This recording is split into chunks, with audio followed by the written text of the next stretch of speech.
Welcome back to my channel, you guys.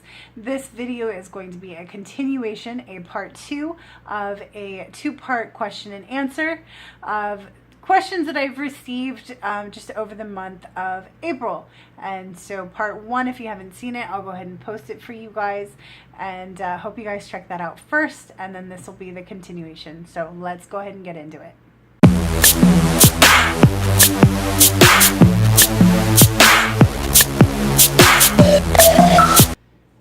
Okay, number 5, how do I start keto? This is a really good one. This is why I started my Keto for Beginners group. The link for that is down below, but do your research. Honestly, there is a lot of different things that go into keto, and it seems really complicated if you don't understand it. And so I think understanding it is one of the best things you can do. Read up on what the keto diet is, read up what it's not, read up how it's different from Atkins, which means that basically Atkins only focuses on the low carb. It has higher protein and it doesn't really put emphasis on the healthy fats. So you're going to also be able to include a lot of chemically processed products on Atkins. Keto does not allow that. Keto is more focused on the health of everything, and so you're going to be getting a lot of anti-inflammatory. You're going to have to stay away from things that cause inflammation and insulin spikes and all just the additives and the chemicals and everything. So keto is very specific that it wants you to keep that stuff out of your body. Okay, so first things first, you want to read up on it. Next, you want to go ahead and use a macro calculator, not on the apps, not the ones on the apps, because those actually are not too accurate. And this is based on 2 years of research and experience with those apps. You want to go to, the one that we found was the most accurate is the one at ruled.me, and I will put the link for that down below as well in the description box. You guys can check it out. Get your own personal macros based on your health and your body composition. Once you have those numbers, then you can go in and try and find an app on the Play Store, whichever one you like. Most people like Carb Manager. It's pretty easy to use. And then you can go into the settings and set your macros as what your personal numbers are. Okay, so then once you do that, you're going to go in and start tracking everything that you're eating, and it's going to track and count down, and you're going to know how much you have for the rest of the day. The one suggestion that I have for you guys is to track before you eat, so that way you can make adjustments. Now, how do you know what to eat on keto? Again, I have a chart in my beginners group. I cannot post photos here, so unfortunately, but you guys want things like healthy meats, healthy vegetables. You want to try and stay away from root veggies because those contain a lot of starch and a lot of carbohydrates, and the carbohydrates are what we want to keep low. Although think of the dark leafy greens, your spinach, your kale, your lettuce, your, all of those stuff. Try and build at least your lunch and dinner. Try and build those around big plates of leafy greens. You want to get enough to where it helps your body flush out the fat that you're taking in so that you don't end up with a fatty liver. Now, it takes a while for that to happen, and it's just a heads up, you guys. Just make sure you're getting in your greens. You also want to be able to add things like avocado and oil and nuts, and you want your healthy dressings, your coconut oils, your avocado oils. You can do cheese and eggs and steak and bacon, and there's so much stuff out there. Once you have that, just start building your meals. Look on Pinterest, look on Google, look on YouTube. There are tons and tons of recipes out there.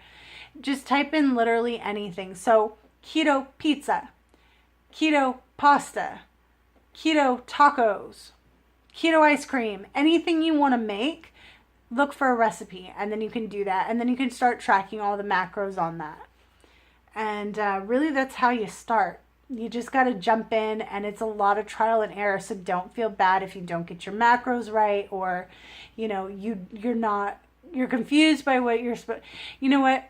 It's a learning process for all of us, and we all go through it in the beginnings. Know that, yes, people are there for your, your support and to motivate you. But essentially, this is your journey and you're going to have to figure it out. So if you guys have any other questions on that, I can help you out more one-on-one in my Keto for Beginners group. So check that link down below, and then I can really help you out if you're really interested in getting started with keto. Number 6. Okay. Do you need electrolytes? This was a huge one this past month, was electrolytes. Now, I have heard conflicting reports, and honestly, I'm going to say it depends on the person. When you do your refeeds, which is periods of fasting, you refeed and then you fast again. When you do your refeeds, I highly suggest supplementing or adding an extra electrolytes so that you can go a full week of fasting without needing them. The only time I personally need electrolytes is when I start to feel like my legs are cramping or my muscles are cramping. I can tell when I need sodium, that type of thing. So my personal opinion on that is no, you don't actually need them, because there's no food coming in for them to actually work with and try and move around different things and metabolize different things and mobilize different things. So when you're on keto, yes, you definitely do, because you're eating and you have all these vitamins and minerals going around, and the electrolytes really help you with those. When you're fasting, I don't think you need them. It's an as needed basis.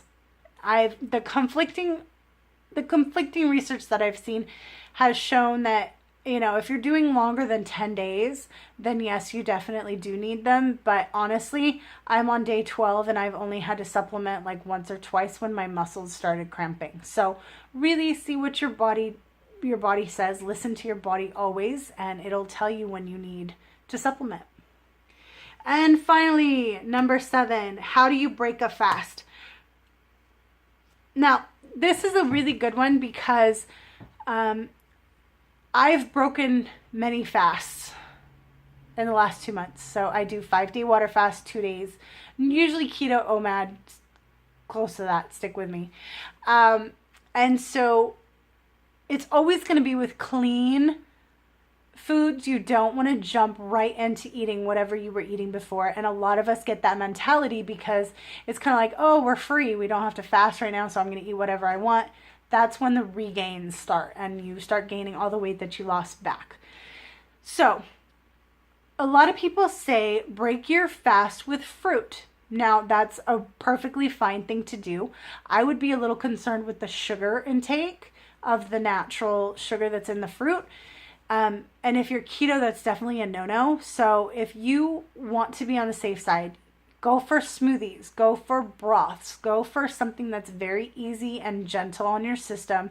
You do not want to go for meat until about 24 hours after you break your fast, because meat is kind of hard on the digestive system. So if you have been fasting for a while and you want to jump into eating chicken legs, you're going to give your body kind of a hard time digesting all of that meat. So wait at least 24 hours. But definitely smoothies, salads, no heavy dressings. Try and go for like olive oil and maybe some salt and pepper. That's usually what I typically tend to do on my refeeds. I have kind of experimented with different things, and some things work and some things don't. Some things make me feel really bad. Some things make me feel really hungry. Other things give me horrible heartburn. If you guys saw that video, that was a terrible day. I had 3 days worth of heartburn. Horrible, horrible experience. So I personally want to keep it small, keep it clean, keep it very, very simple, and you guys should be just fine. If you overdo it, you are going to gain the weight back. So just to keep that in mind. Anyway, thank you so much for watching. Those are the 7 questions that came up the most in April, and I hope you guys enjoyed this video. If there are any other questions, please let me know in the comments below, and I will answer them hopefully in my next question and answer. Thanks so much for watching. I'll see you guys in the next video.